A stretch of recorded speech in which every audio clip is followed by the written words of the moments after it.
안녕하세요. 한대부고 수학과 담당 추명지입니다. 네. 자, 1학년 이제 다들 잘 보내고 올라오셨죠? 네, 애들 성적 잘 나오나요? 여기서 지금 1등급 나온다. 2등급. 네, 3등급. 좋아요. 4등급? 전부 다 웬만하면 지금 4등급 아래라고 생각을 하시면 될 것 같고요.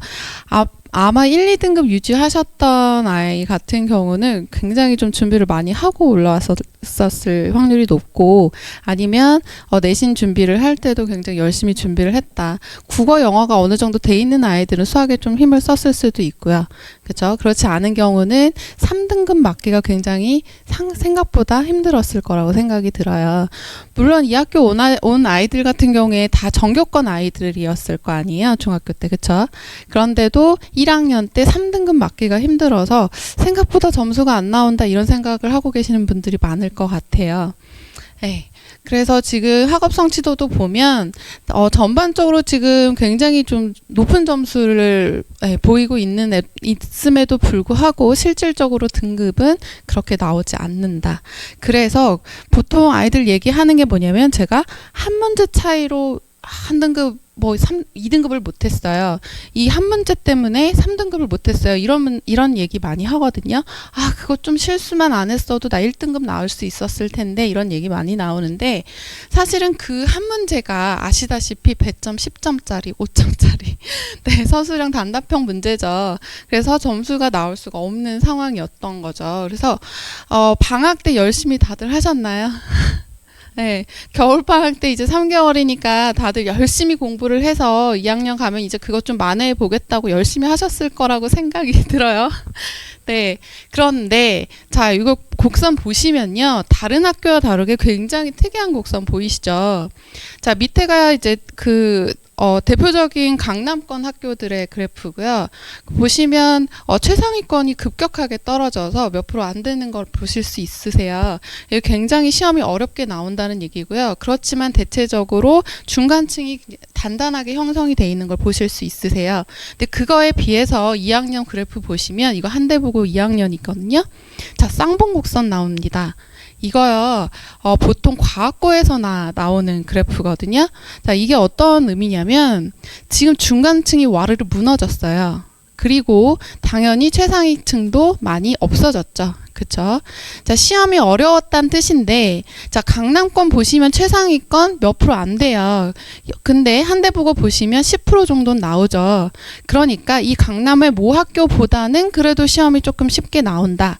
그럼에도 불구하고 중간층이 완전히 무너졌다. 이거 우리 아이들 수원수투 아직 굉장히 약하다라는 뜻이에요. 네. 자, 그 다음에 3학년 올라가서 그럼 조금 더 해볼까요? 그러면 3학년 애들 다시 이제 점수가 다시 회복이 되네요. 이거 아이들이 갑자기 실력이 막 늘어난 게 아니고요. 선생님들이 굉장히 배려를 많이 해주세요. 그래서 시험을 그다지 어렵지 않게 내주신다. 그래서 전반적으로는 학교 성적은 좀 높게 나오도록 만들어 주신다라는 얘기 들을 수 있을 것 같고요. 자, 이거 이제 그래서 이 학교 특성을 보면 다들 아시겠지만, 단답형 서술형에 60% 이상 다 배치가 되어 있고, 서술형 3문제인데 35%니까 서술형 굉장히 중요했었죠. 그래서 단답형 서술형을 잘 맞아야 점수가 나올 수 있다. 네. 그리고 3학년 가시면 보세요. 서술형 사라지는 거 보실 수 있죠. 이게 굉장히 배려를 해주신 거고요. 확통 같은 경우는요, 선택형밖에 없어요. 심지어. 네, 문과 아이들은 훨씬 더 수월하게 수학을 할 수가 있다. 자, 이거를 좀 이제 세부적으로 볼게요. 1학년 시험지 보셨으니까요. 이게 밑에 파란 그 기둥이 사실은 이게 바뀌었는데요. 이게 난이도예요. 네, 난이도고, 위에 있는 그 주황색 선이 배점인데요. 대체적으로 낮은 난이도를 띄고 있고, 조금 어려운 문제 한 서너 문제 정도 나오고 있고요. 뒷부분에서 이게 배점이 굉장히 높은 문제였고, 사실 서술형이 낮은 배점 난이도는 낮아 보이는데 사실 증명 문제가 들어가죠. 네, 증명 문제 굉장히 쉬운 증명인데도 불구하고 손으로 써보지 않았으면 점수를 얻을 수 없는 문제. 여기서 점수 많이 깎였을 거예요. 애들이 좀 쉽다고 생각이 들었지만 점수 안 나오는 경우 이런 거에서 많이 깎였겠죠. 자, 2학년으로 넘어가면 와, 난이도가 급격하게 증가합니다. 네, 왼쪽 스케일하고 같이 보시면 되는데 이게 이제 제가 이렇게 옮기다 보니까 위아래 좀 약간 크기 차이가 좀 생겨요. 그래서 숫자를 정확하게 보시는 게 좋으실 것 같아요. 보면은 지금 객관식도요. 반 이상이 높은 난이도로 구성이 되어 있고 지금 단답형, 서술형 전부 다 고난도 문제로 채워져 있습니다. 자, 이 문제가 어떤 문제들이냐? 자, 1학년 때는 이런 문제 잘 안 나왔을 텐데, 자, 수원 수트부터는 수능 과목이죠. 자, 수능 과목에서 킬러 문항들 여기다 다 이제 쏟아져 나옵니다. 네. 22번, 30번을 비롯해서 10번대 준킬러까지가 여기에 다 쏟아져 나온다는 얘기죠. 자, 기본적으로 기본 문제집 하나 베이스로 깔고 가고요. 학교에서 아시다시피 부교재에서 출제율이 굉장히 높은데 그 부교재가 다 이런 문제로 다 깔려 있습니다. 자, 그럼 어떻게 해야 돼요? 우리 3개월 열심히 공부해서 2학년 올라왔는데 킬러 문항이죠. 킬러 문항 맞추려면 어때야 돼요? 수능에서 만점 맞는다는 뜻이죠. 자, 3개월 공부해서 수능 만점 맞아야 된다는 뜻입니다. 가능할까요? 네. 그래서 공부 굉장히 많이 하고 올라오셔야 되고 만약에 공부가 다 돼 있지 않더라도 지금부터라도 지금 내신 대비를 위해서는 수능 공부 형태로 굉장히 열심히 달려야 된다는 뜻입니다. 자, 보시면 이제 3학년에 올라가면요. 아까 이제 제가 숫자를 보라고 말씀을 드렸는데요. 이게 지금 기둥이 굉장히 높이 올라와 있는 것 같아서 난이도가 있어 보이지만 스케일 비교하시면 2학년에 비해서 지금 난이도가 높은 편은 아니에요. 이게 지금 뭐 난이도 이 정도로 지금 깔려 있는 거거든요. 그리고 3학년 때 여기 세 문제 정도 높은 난이도 나오는데 이거는 시험을 어렵게 내는 건 아니고요. 미적분 자체가 좀 어려운 부분이 있잖아요. 그 파트에서 좀 어렵게 나왔다고 생각하시면 될 것 같고 그래서 전반적으로는 시험이 쉽게 나오는데요. 자, 3학년 일정입니다. 3학년 들어가자마자 모의고사 보죠.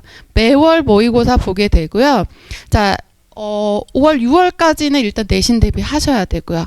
그러고 나서 8월 달에 수시 원서 쓰시면 9월이 되는데 이제 수능 2달 전이에요. 자, 어떻게 해야 돼요? 얘네 너무너무 바쁘다는 얘기예요. 네. 지금 모의고사도 신경을 써야 되는데 지금 내신도 신경을 써야 되고요. 자, 실제로 3월 모의고사 점수가 수능에 거의 그대로 갑니다. 그래서 어때야 돼요? 3학년 들어가기 전에 완벽하게 수능에 대비가 되어 있어야 된다는 뜻입니다. 자, 실제로 3월 모의고사에서 1등급이었던 학생이 수능에서 1등급을 맞을 확률이 생각보다 36%밖에 되지 않아요. 옆에 보시면 하락이 63%죠. 떨어질 확률이 더 높다는 뜻입니다. 네. 그리고 그럼 더군다나 2등급인 아이들이 1등급으로 올라간다? 13% 가능하고요. 그 아이들이 떨어질 확률은 더 크죠. 71%입니다. 네. 3학년 성적 거의 그대로 가고 있고요. 6월, 9월 보면은요. 유지 확률이 이게 조금 올라가는데 1등급 유지 확률이 올라가는데 이게 무슨 의미냐면 6월, 9월에는요. 재수생들이 들어오죠. 재수생들이 들어오는 6월, 9월 모의고사에서 1등급이 나왔다? 그러면 어느 정도 이제 올라간 겁니다. 그 나머지 아이들은 지금 떨어졌다는 뜻이고요. 걸러진 거예요. 걸러진 아이들은 6월, 9월 모의고사에서 그래도 1등급 유지하는 아이들은 수능에서 한 40에서 43% 정도는 다시 1등급을 맞을 수 있다. 그런데 역시나 이 아이들이 하락할 확률이 훨씬 높습니다. 60%나 되죠. 그렇죠? 대략 60% 정도 됩니다. 그러니까 어떻게 해야 돼요? 3월 모의고사 무조건 1등급 나와야 됩니다. 네, 안 그래도 지금 하락할 수 있는데 3월 모의고사 무조건 1등급 나와야 되고요. 그게 지금 2학년하고 어떤 관련성이 있냐? 2학년 지금 한대부고가요. 몇 년 전까지만 해도 내신에 그런 수능 문제, 모의고사 문제를 많이 내지 않았어요. 네, 그래서 학교에서 뭐 나가는 교과서 그리고 문제집 정도 열심히 따라가면 문제 잘 풀 수 있게끔 이렇게 문제를 내셨는데, 그러다 보니까 한대무고가 내신 관리 굉장히 잘해주시잖아요. 네, 너무 잘해주시는데 나중에 그거를 가지고 학교를 가려고 봤더니 최저가 안 맞아요. 수능에서 최저가 안 맞아서 학교를 갈 수 없는 경우가 생기더라고요. 제가 봤을 때는 그래서 지금 몇 년 전부터 모든 문제를 수능형으로 내고 계시는 것 같아요. 그래서 1학년도 뒤에 보시면 수능 문제를 좀 변형해서 내는 경우도 계시고요.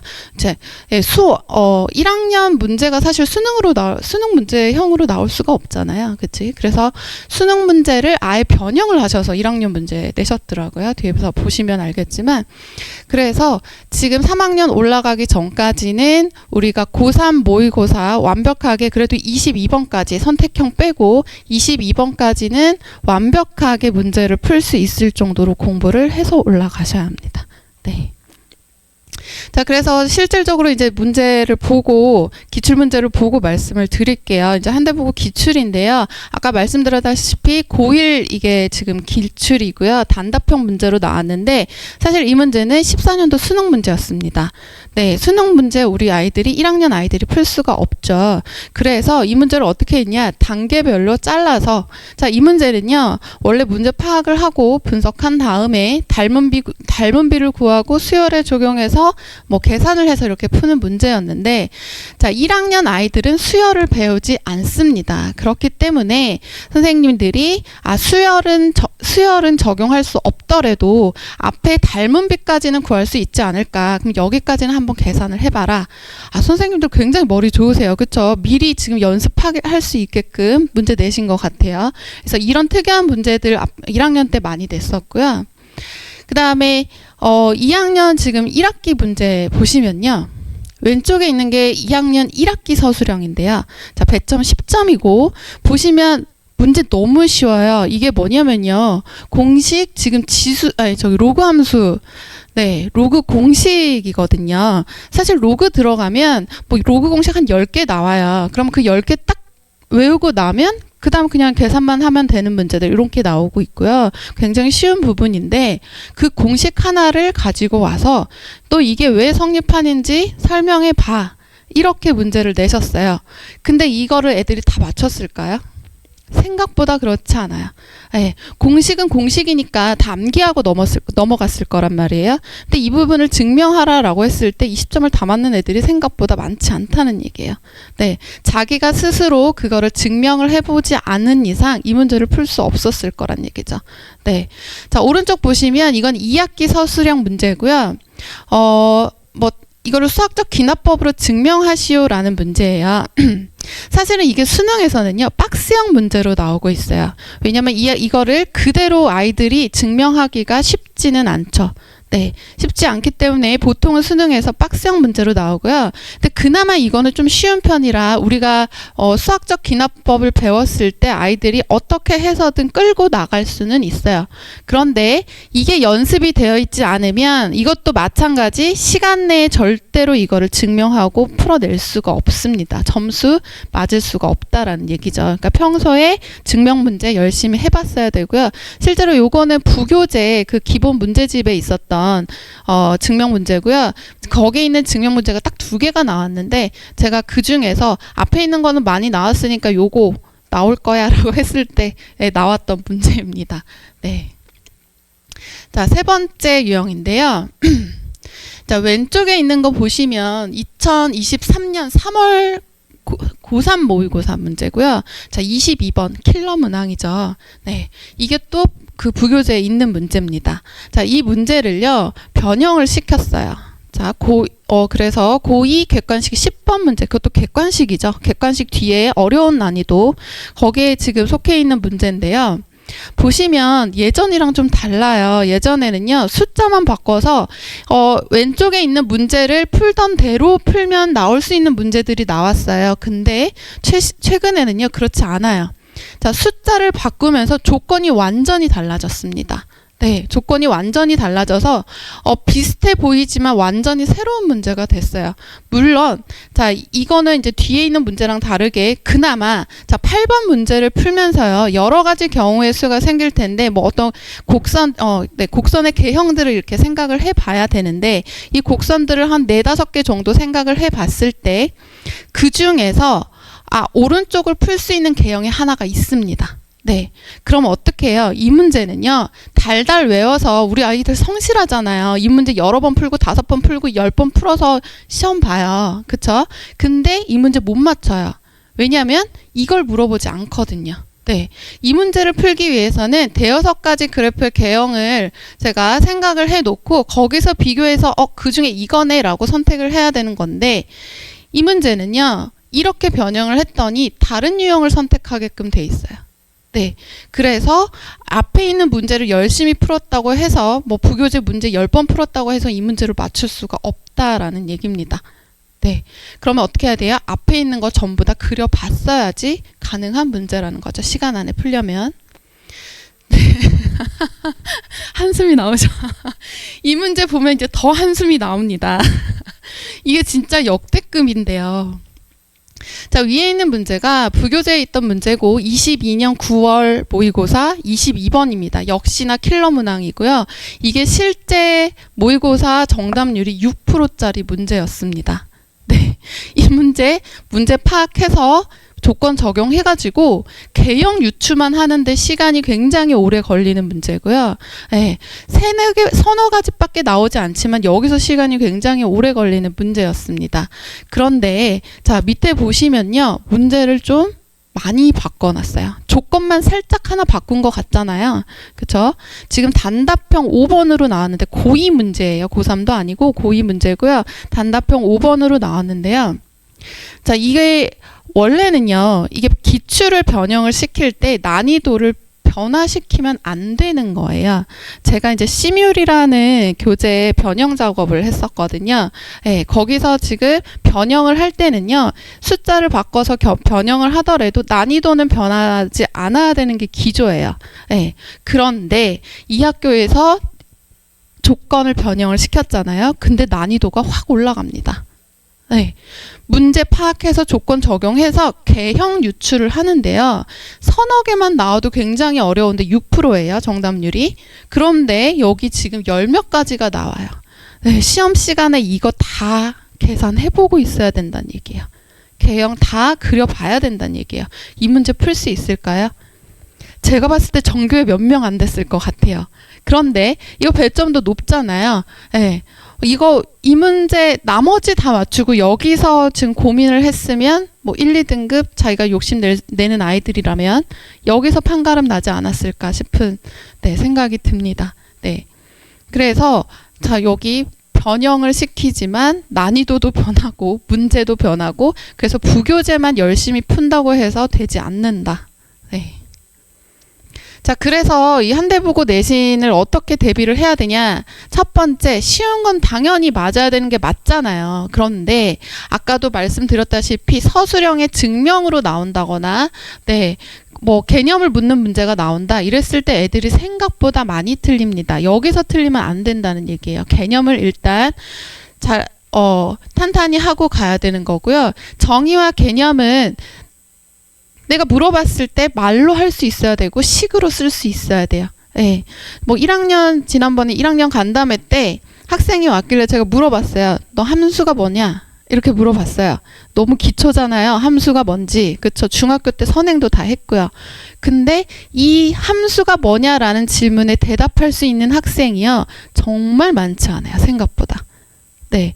자기가 그 개념을 말로 할 수 있는 거가 진짜 개념을 안다라는 의미인데 생각보다 애들 함수는 함수지 하고 넘어가는 경우가 많기 때문에 생각보다 개념을 정확하게 알고 있는 경우는 많지 않다. 네. 그 연습하셔야 되고요. 당연히 이제 심화 개념 뭐 필수라고 하는데요. 우리 아이들 한대보고 아이들 특징이 뭐냐면 굉장히 성실하고 정말 지금까지 공부 열심히 했고 다 좋은데요. 제가 지금까지 이제 쭉 보니까 한대보고 학생들이 약간 수능형 문제에 약해요. 네. 수능형 문제에 약하고 수능형 문제의 표현식도 처음 보는 거야 이러면은 이게 뭘 물어보는 건지 모르겠어. 이런 경우 굉장히 많아요. 제가 그래서 그런 것들은 따로 나중에 수능형 문제에 나오는 표현들 이런 것도 다 정리를 해놨고요. 어떻게 접근할 것인지 애들한테 차근차근 알려드리려고 합니다. 자, 세 번째, 효율적인 풀이로 시간. 시간 너무 아깝죠. 그쵸? 내신에서는요, 시간이 생명입니다. 시간 안에 내가 그 문제를 건드릴 수라도 있으면 점수가 뭐 서술형에서 조금 더 점수 얻어가는 거고요. 시간 안에 문제를 빨리빨리 푸는 게 중요하죠. 그래서 굉장히 효율적인 방법 중요하다라는 얘기. 그 다음에 네 번째, 고난도 문제는요, 당연히 처음에 보는 아이들이 이 문제 못 푸는 거야 하고 다 질문으로 갖고 와요. 저한테. 다 질문을 갖고 오는데 저 그 문제 그냥 풀어주지 않습니다. 고난도 문제도요. 다 잘라보면요. 개념이 2개, 3개 들어가서 어려운 문제가 있고요. 그 다음에 계산의 난이도가 어려운 문제가 있고요. 그리고 아까도 보셨다시피 경우의 수가 너무 많아서 그걸 시간 안에 다 생각하기가 힘든 문제들이 있고요. 고난도 문제도 굉장히 다양하거든요. 그러면 그런 문제들은요. 하나하나 다 잘게 쪼개서 어떤 개념이 필요했고 어떤 연산 부분이 안 되는 거였고 경우의 수가 이렇게 있는데 이런 것들을 다 생각해 볼 수 있었는지 이거를 다 쪼개서 접근을 해 봐야 되는 겁니다. 네, 뭐 인강이라든지 뭐 이런 데 이런 뭐 이렇게 여기서 뭐 천재적인 풀이법 3초 풀이법 이렇게 죄송해요. 이런 분이 계시는데요. 이런 분이 계시는데 그분이 뭐 3초 안에 이거를 생각을 했다? 굉장히 천재적인 것 같잖아요. 그렇지만 그 안에는 그 잘게 쪼개진 단계들이 다 숨어 있는 거고 그게 완벽하게 연습이 됐을 때 3초 이렇게 이게 가능하다라는 얘기죠. 네. 그러면 5번째 그리고 그 한대부고 스타일에 맞는 문제로 연습을 하셔야 돼요. 이제 강남권 저도 뭐 강남권 문제도 다 갖고 있고요. 기출문제 다 풀릴 수 있는데 문제는 뭐냐면 강남권 기출 중에서 이렇게 학교마다 다 성향들이 달라서 뭐 경시 문제를 넣는 경우도 있고요. 네, 뭐 사관학교 문제들 뭐 이런 거 넣는 경우도 있는데 그런 걸로 연습해가지고 거기다 시간 낭비할 필요가 없어요. 한대부고는 한대부고에 맞게 연습을 하셔야 돼요. 시간 낭비 지금 시간이 너무 아깝고요.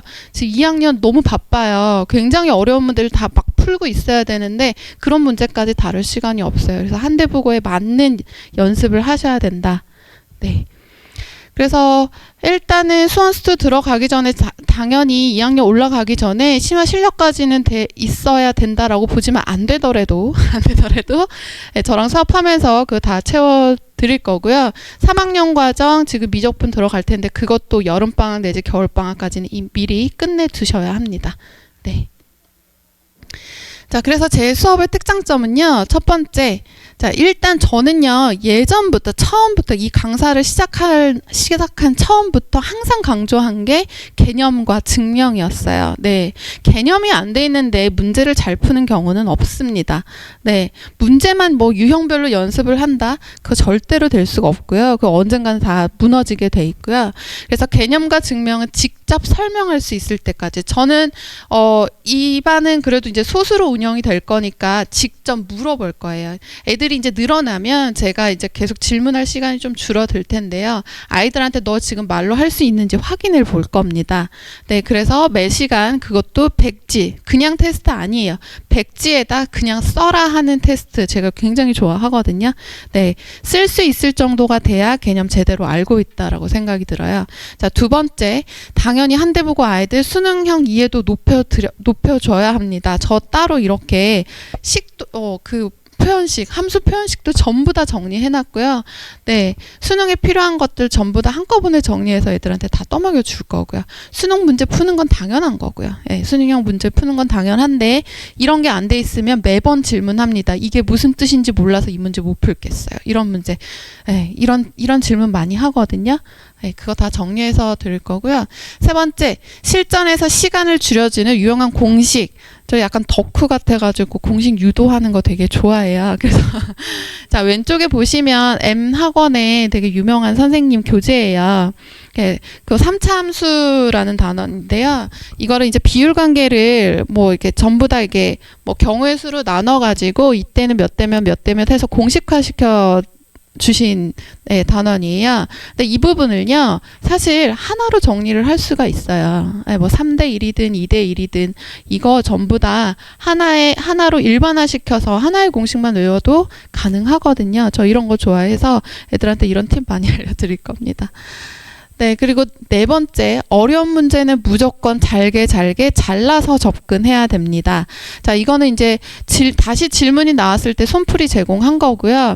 제가 색깔별로 단계를 구분해서 아이들한테 풀어줬어요. 그래서 어떤 부분에서 어떤 부분 들어가는 게 넌 이해가 안 됐니? 라고 다시 재질문을 하고요. 그거에 대해서 손풀이에 대한 복습 테스트도 진행할 예정입니다. 네. 자, 다섯 번째, 효율적인 풀이법 당연히 중요하겠죠. 우리가 그 시간 안에 빠른 풀이가 가능하려면 네, 굉장히 좀 빠른 풀이법이 좀 필요하죠. 자, 왼쪽 보시면요, 수열 문제인데요. 어떤 교재에도 이거를 그래프로 푸는 경우는 없어요. 네, 그런데 저는 수학을 빨리 좀 잘 풀기 위해서는 그래프 활용을 좀 잘 해야 된다라고 생각을 합니다. 잘하는 아이들 어머님들 1등급, 2등급 어머님들 아시죠? 아이들이 그래프 활용을 많이 할수록 수학을 잘하는 아이들이에요. 네. 그래서 원래 수열 문제 이거 전부 다 손으로 써서 이거 유도해가지고 푸는 문제인데요. 이거 전부 다 그래프로 풀게끔, 네. 계속 연습시키고 있습니다. 이게 그래프만 잘 그려줘도 이렇게 하나면 되는데요. 요 문제 하나에 대한 풀이만 한 페이지가 넘는 것도 있죠. 수열 문제 뒤에 해설 보시면. 네, 그래서 이런 시간 전략하는 거 제가 많이 알려드리고 있고요. 자, 여섯 번째, 저의 특징은요. 애들이 어떤 부분이 약해서 이런 질문을 하는지에 대한 파악이 좀 빠른 편인 것 같아요. 네. 그래서 보시면, 오른쪽에 보시면 이게 좀 잘 안 보이실 수도 있는데, 같은 문제, 그러니까, 같은 단원에서 비슷하게 나온 문제 3개를요, 얘가 질문을 한 거예요. 그럼 얘는 이 단어를 몰라서일까요? 이 단어를 몰라서가 아니에요.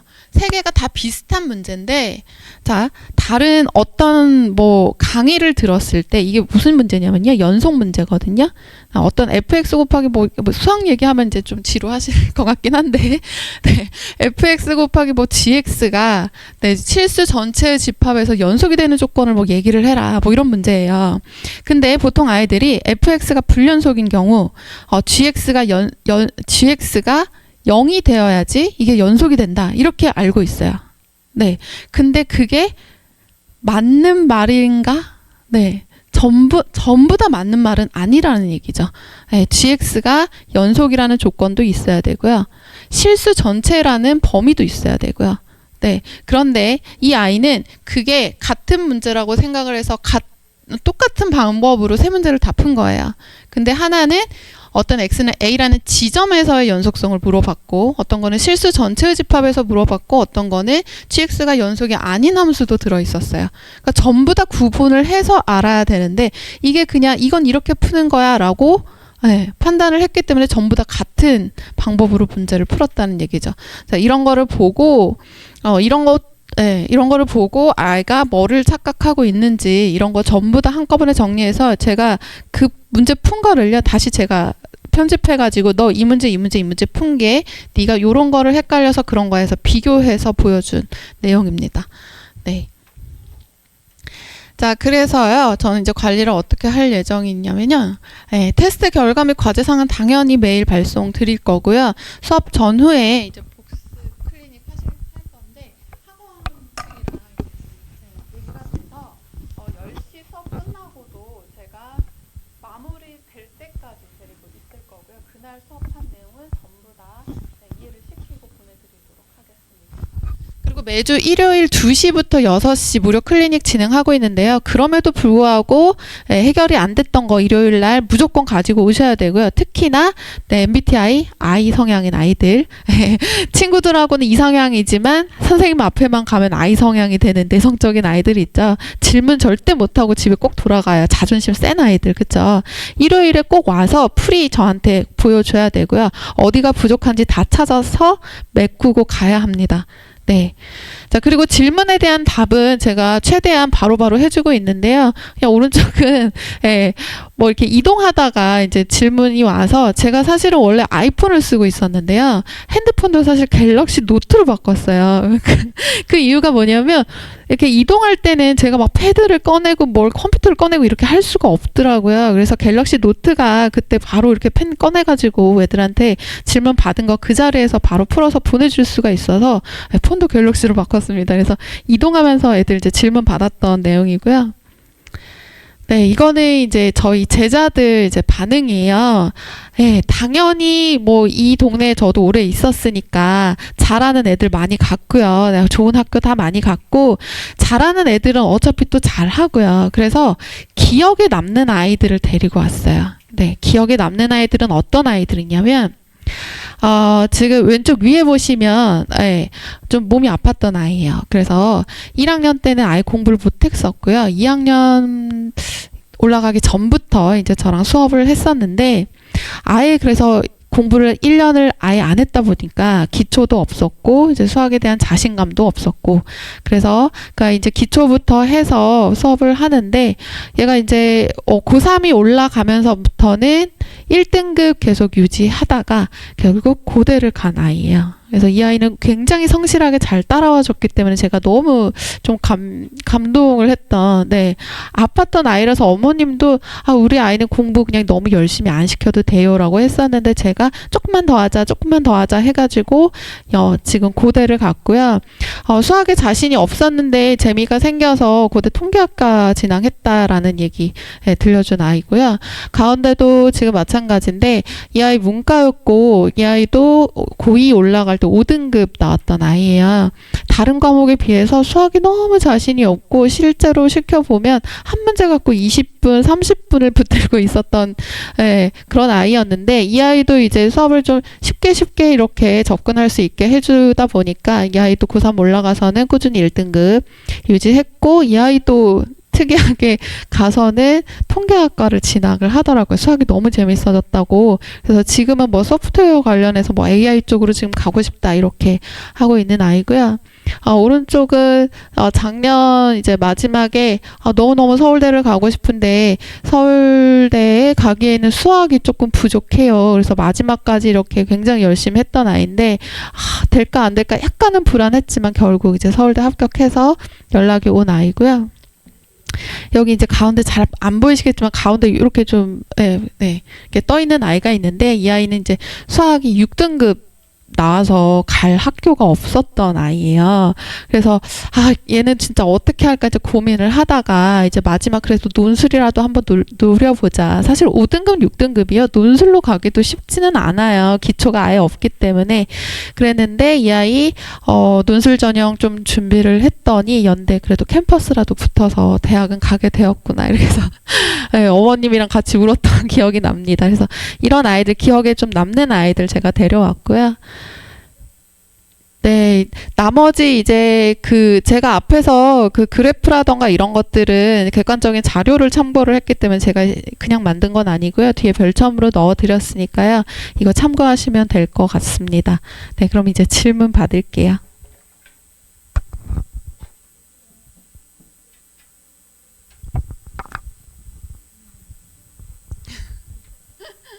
뭐든 괜찮아요.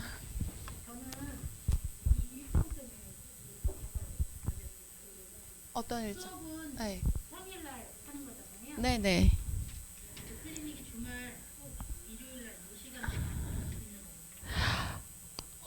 왜냐면 평일에는 다른 수업도 있고 하기 때문에, 네네네. 그 시간에 뭐 다른 학원이 있나요? 다른 학원은 지금 얘들 다 내신 대비반들을 네. 스케줄을 짜잖아요. 네네. 제가 오늘 보니까 이게 저희 아이가 다들 하는 그 과학 수업하고 딱 시간이 맞물려. 그래요.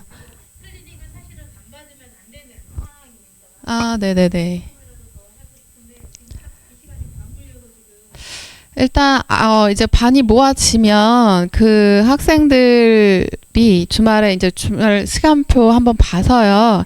제일 많이 올 수 있는 시간으로 다시 한번 조정해 볼 수도 있을 것 같고요. 저 같으면 사실은 이 클리닉 시간을 조금 더 늘렸으면 하는 바람에서 좀 이렇게 따라오기 힘든 아이도 있고 그래서 제가 사실은 본부장님께 말씀드려가지고 클리닉반을 하나 더 열까라고 또 생각을 하고 있긴 했었거든요. 여러 가지 방법으로 한번 그거는 고민을 해보겠습니다. 제가 이거 오늘은 수업을 이거를 간담회를 들으러 온 게 네. 저 이제 수학을 학원을 바꿔보려고 아, 네네. 망설이다가 아, 네네.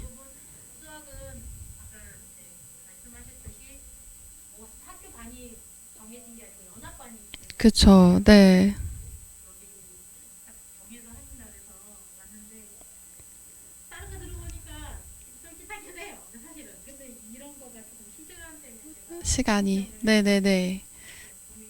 클리, 조절해서 주말 중에 좀 아이가 이제 구성이 되면 아이들마다 솔직히 시간표가 다 틀리잖아요. 그래서 조금 저희가 이제 관리형으로 아이들을 잘 케어해주기로 했으니까 맞춰서 좀 변동을 해볼게요. 어차피 일요일 2시가 지금 장용호 선생님 국어하고 겹치기 때문에 저희가 그거는 조금 조절을 해야 되겠다 생각하고 있었어요. 그래서 안 그래도 제가 지금 이거 여기 보니까 조금 저기 하는 선생님들이 과목별로 있어요. 그래서 한번 내가 모를까 이런 생각을 했는데 겹치는 부분들이 그거는 저희가 조절할게요. 네, 네네.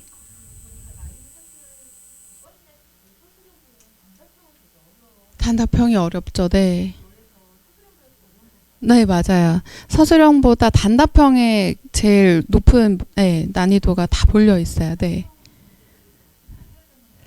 2학년 때는요, 그러니까 1학년하고 조금 이제 또 다르기도 한데요. 2학년 때는 그러니까 킬러 문항에 대한 대비가 돼 있어야 되고, 아까도 말씀드렸다시피 그 킬러 문항도 경우의 수를 전부 다 자기가 직접 그려보고 다른 형태로 문제가 나올 수 있기 때문에 그거에 대한 대비도 해놔야 돼요. 네.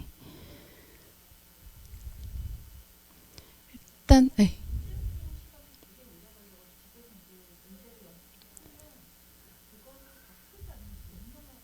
아,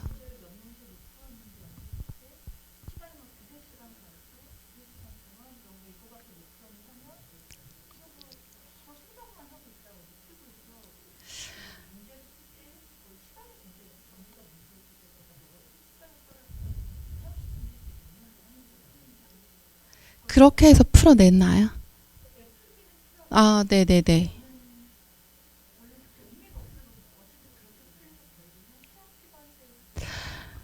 아, 근데 저는 그거는 좋은 점 중에 하나라고 생각을 하거든요. 공부할 때는 그런 시간을 좀 투자를 해야 되는 게 맞는 것 같고요.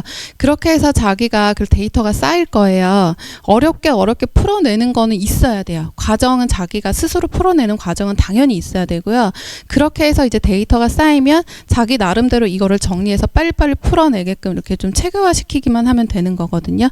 그래서 시간 처음에 뭐 오래 걸렸다고 해서 그거를 그렇게 걱정하실 필요는 없을 것 같아요. 오히려 빨리빨리 풀어서 다 틀린 애들이 문제거든요. 네.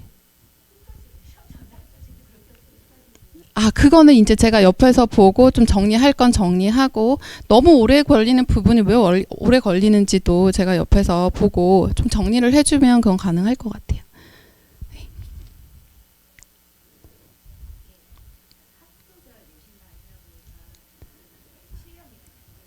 네. 아, 그쵸.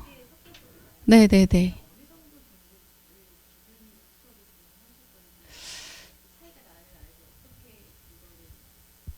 저는 일단은 3등급, 4등급 기준을 잡고 있고요. 그 중에서도 이제 1, 2등급 아이들은 어딜 가나 마찬가지일 거라고 생각이 들어요. 1, 2등급 아이들은 어차피 3, 4등급 아이들하고 같이 수업을 들을 수밖에 없는데 그 중에서도 당연히 아까 스케일이라던가 되게 뭐 심화 문제 이렇게 하는 것들을 얻어갈 수 있는 게 충분히 많이 있고 나머지 아이들 같은 경우는 일단 2반이 지금 소수정예로 운영이 될 거잖아요. 저는 되게 클리닉에 신경을 많이 쓸 거고요. 제가 10명이 안 되는 게 굉장히 장점은 뭐냐면요. 제가 하나하나를 다 봐요. 네, 한 명 한 명을 지나가면서 풀이도 이렇게 보는 편이고요. 네, 굉장히 신경을 많이 쓰고 있기 때문에 이 아이가 어떤 부분이 약한지가 굉장히 빨리 파악이 되고요. 그럼 그런 부분에 대해서는 제가 따로 추가로 네, 자료를 제공하기도 합니다. 네. 그래서 숙제가 더 늘어나는 거에 대해서만 불만이 없으면 저는 해줄 수 있는 건 너무 많이 있거든요. 네. 그럼요. 네, 네. 저는 항상 취지가 그거예요. 저희 반은 항상 누가 낙오되거나 이런 경우는 사실 잘 없었어요. 네. 저희 아이가 사실 대형학원을 중학교 때 처음 수학학원이라는 자체를 처음 중학교 1학년인가 내가 처음 갔는데 대형학원 스타트를 했어요. 근데 잘 따라갔었거든요. 근데 이제 나중에 지금 하는 말이 대형학원을 안 다니겠다고 처음에 얘기를 하더라고요. 그래서 이제 그 이유가 나중에 알게 됐는데 선생님이 못 따라가면 야 그러면 어쩔 수 없어 이렇게 얘기하셨다는 거예요. 그리고 자기는 거기가 다니고 싶지 않았다라고 얘기를 하더라고요. 그죠. 대형학원이 좀, 네. 그것도 신경이 쓰이고 사실은 대치동이다 보니까 대치동은 원체 잘하는 아이들이 많이 모여 있으니까 아까 말씀하셨듯이 그 레벨 차이가 이제 그런 연합 학원이나 이런 데 보면 대형학원은 딱 레벨별로 이렇게 그쵸. 네네. 그 사이에서도 좀 잘 따라하는 애 있고 못 따라하는 애 있잖아요. 네. 사실 저는 일단 수학이라는 과목 자체가 대형으로 해서 당연히 선생님 실력이 너무 좋으니까 그 수업을 듣고 싶어서 가긴 가는데요. 수학이라는 과목 자체가 사실은 그렇게 하기가 힘든 과목이라고 생각이 들어요. 그러니까 예전에 제가 고3만 수업 과외 혹은 이제 그 그룹 수업만 한 적이 있었어요. 한때. 근데 그때 했던 아이들이 뭐냐면 다 잘하는 아이들이에요. 대원외고 애들 무슨 과거 애들 이렇게 있는데요. 과거는 조금 이제 별개로 치고 그 대원외고 애들 특징이요. 당연히 어디서나 다 탑이에요. 네, 탑이고요. 다 열심히 해서 국어, 영어 다 잘하고요. 그런데 되게 유명한 학원들, 대형 학원들 다 돌고 고3 때 이제 저한테 오는 경우는요. 그렇게 다 돌았음에도 불구하고 그게 자기 거가 되지 않습니다. 네. 그래서 아까 말씀드렸다시피 고난도 문제 앞에서 열심히 막 천재적으로 이렇게 풀어줘 봤자 자기 거가 되지 않거든요. 그게. 그럼 옆에서 이게 왜 그렇게 되는지도 다 짚어줘야 되고, 그러니까 굉장히 수학은 손이 많이 들어가는 과목이라고 생각이 들어요. 그래서 저희도 수수정예로 이렇게 네, 진행을 하고 있는 거고요. 네.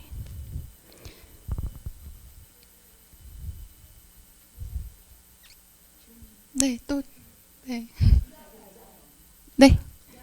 아, 기한은 지금 이제 3학년, 여기 보시면, 네, 2학년, 지금, 이게 매년 달라가지고, 2학년 맞죠? 네. 3학년 때 한 경우도 있었거든요. 그래서 2학년 때 하게 되는데요. 그게 절대평가여가지고 크게 어렵지는 않아요. 그래서 애들이 그냥 이거 기하도 내가 해줄게 라고 하면 됐어요. 그냥 저희가 할 수 있어요 라고 하더라고요. 근데 만약에 그래도 불안하다 그러면 클리닉 시간 이용해서 제가 문제 질문은 다 받을 수 있으니까요. 그렇게 진행하려고 합니다.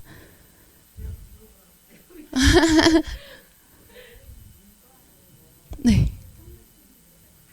아, 네네네네. 2학년 때는 지금은 없죠. 네네. 방학 이용하셔가지고. 근데 확통은요, 방학 이용해도 충분히 가능하고요. 저 확통 진짜 잘하거든요. 네. 네, 그때 하셔도 충분할 것 같아요. 확통 그래도 경우에서 앞에 이렇게 좀 잘 했었나요?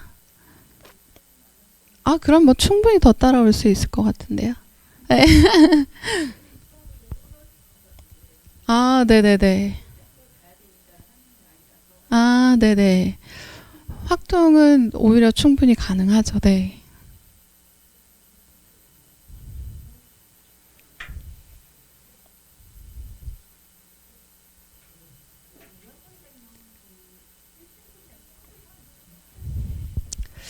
점수 때 제가 그 컷을 정확하게 제가 이제 애들 통해서 알게 되는데 애들이 이렇게 잘 안 갖다 줘가지고 잘 모르겠긴 1등급 컷이 한 6에서 70 네, 점대 정도 되는 것 같아요. 네. 평균 제가 엊그제 봤는데 평균이 한 50점대 되는 것 같기는 해요. 네. 정확한 건 제가 그거 다시 확인해서 알려드릴게요. 네. 네. 받아둔 자료가 있어서 50점대였으면 보통 한 3, 4등급 나오죠. 네.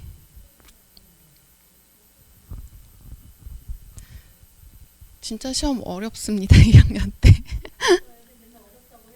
네. 더 지금 1학년하고 또 비교도 할 수 없게 지금 어려워지거든요. 2학년. 네네네. 네네네. 네네네. 저는 애들마다 문제집이 다 다른 경우도 있어요. 네, 기본적으로 나가는 제 교재 외에는 저는 뭐 대원외고 애들 같은 경우가 생각보다 수학을 빨리 이렇게 되지가 않더라고요. 굉장히 성실한 아이들인데 굉장히 또 잘하는 애들이 모였잖아요. 그래서 보니까 계산이 빨리 안 되더라고요. 그래서 제가 예전에 말씀드렸는지 모르겠는데 저는 기탄 수학부터 다시 갖고 와라 이래가지고 하루에 한 권씩 풀어와 이렇게 하는 경우도 있었어요. 네. 네, 아이들마다 부족한 부분 다 다르니까요. 항상 저희 아이도 중학교 때도 보면 항상 연산에서 틀리면 하나 틀리고 두 개 이러더라고요. 그렇죠. 연산도 중요하다고 하는데 근데 연산 애들 중학교 생각할 때 안 들어요. 일단 기본이에요. 네, 네. 연산 틀리면 이건 답이 없어요. 네. 그래서 맨날 말하더라고요. 근데 확실히 중학교 때하고 고등학교 때는 많이 차이 나니까 중학교 때는 자기가 수학을 되게 좋아했는데 특히 그게 틀리니까 고등학교 와서 흥미를 잃어서 그렇죠. 학원도 다니기 싫다고 한참 쉬었어요. 이제 2학년 때좀 쉬었다가 지금 다시 시작합니다. 그래서 사실 고민이 엄청 많고 제가 진짜 2학년 어머님들이 제일 고민이 많으시죠. 네. 네, 맞아요.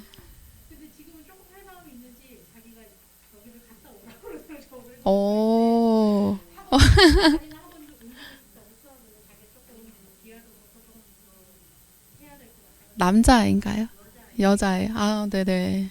사춘기가 느껴갖고 방황을 했어요.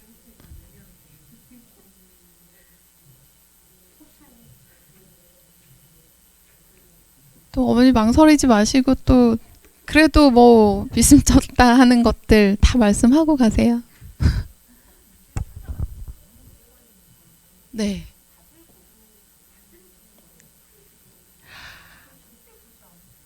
안 보는 게 좋죠. 네, 너무 좋은 습관인데요. 아니에요. 아니에요. 수학은 절대로, 네.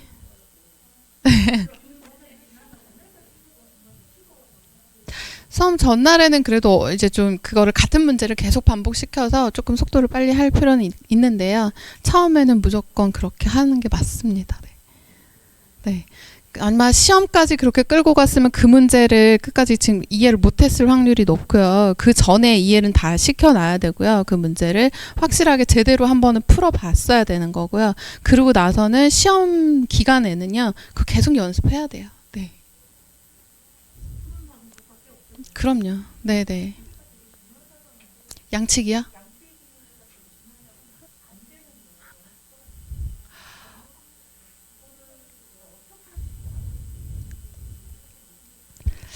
그런 경우는 사실은 양치기를 많이 한다기보다는 아까도 말씀드렸다시피 비슷한 유형의 문제를 그 한 문제를 제대로 한번 풀어놓고 비슷한 유형의 문제를 계속 반복하는 게 훨씬 나을 수 있죠. 네. 다른 뭐 다양한 문제를 뭐 이거 풀다가 저거 풀다 해가지고 이것도 아니고 저것도 아니고 할 바에는 그 하나의 그 문제라도 그 유형만이라도 제대로 파악하고 넘어가는 게 훨씬 네, 점수는 잘 나올 수 있습니다. 그렇게 생각하지 않더라고요. 보니까 귀찮아하고 했는데 내가 또 이거 또 해야 돼? 이런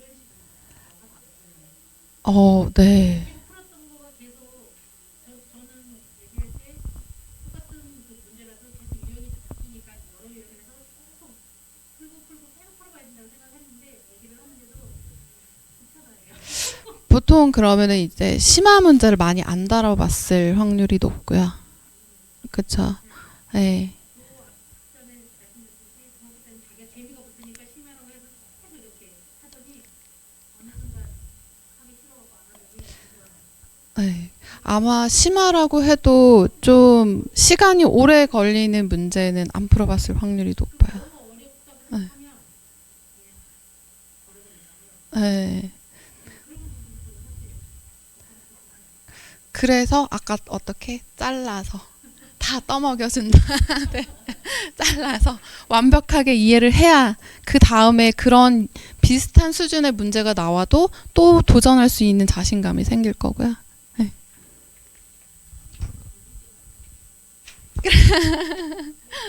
그러게요. 아, 네. 네네.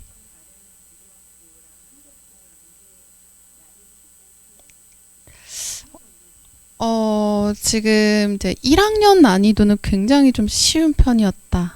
이렇게 말씀드릴 수 있고, 몇 문제 빼고요. 이제 2학년 난이도는 갑자기 이제 수능 문제 킬러 문항 많이 갖고 와서, 뭐, 지금 뭐 대치권 아이들에 비해서는 그래도 많이 비슷해졌죠. 많이 비슷해졌는데, 뭐 그래도 뭐 경시 문제나 이런 거는 나오진 않으니까, 그래도 그렇게 네, 매우 어렵진 않다라고 말씀드릴 수 있을 것 같아요. 네, 네, 네. 왜냐하면 이제 기출 문제만 잘 우리가 잘 씹어 먹고 해도 점수 나올 수 있거든요, 사실은. 네,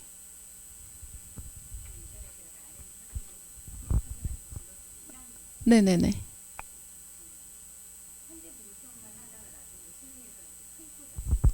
그게 이제 몇 년 전에 그랬죠. 네.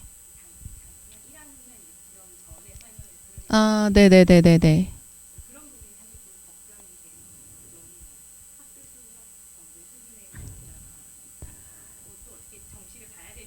아, 그쵸. 지금 2학년이 지금 딱 수능 공부랑 같이 병행하기 좋은 학년이에요. 지금 아까도 말씀드렸다시피 전부 다 어려운 문제가 다 킬러 문항이거든요. 그 킬러 문항을 우리가 문제를 풀기 위해서는 그 전에 있는 개념들은 당연히 기본으로 돼 있어야 되고요. 거기서 이제 킬러 문항을 접근할 수 있는 실력까지 길러야 되니까 사실 수능형 문제로 지금 대비를 하더라도 내신 대비가 되는 학년이 딱 2학년이고요. 거기에다가 아까 얘기했던 그 증명 문제라던가 개념 문제 기본적으로 잡고 가는 것만 해도 한 대 보고 내신 대비할 수 있거든요. 예, 그 정도 하시면 사실 수능 대비 된다라고 보셔야 돼요.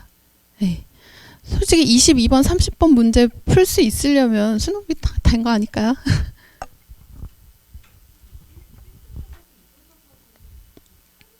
네. 아시다시피 1등급? 네, 전교 1등짜리들 1등급 나오죠. 네, 중학교에서 전교 3등하고 1등의 차이인 것 같은데 전교 1등 정도의 아이들은 거의 지금 강남권 이상으로 공부하고 들어온 아이들이라고 생각을 하면 될 것 같고요. 선행도 미리 지금 수원 수투 미적까지 다 끝내고 오는 아이들이고 거기다가 이제 그냥 고난도 문제만 계속 연습을 하면서 시험 대비 완벽하게 준비한 아이들 겨우 이제 1등급 나오는 정도죠. 네.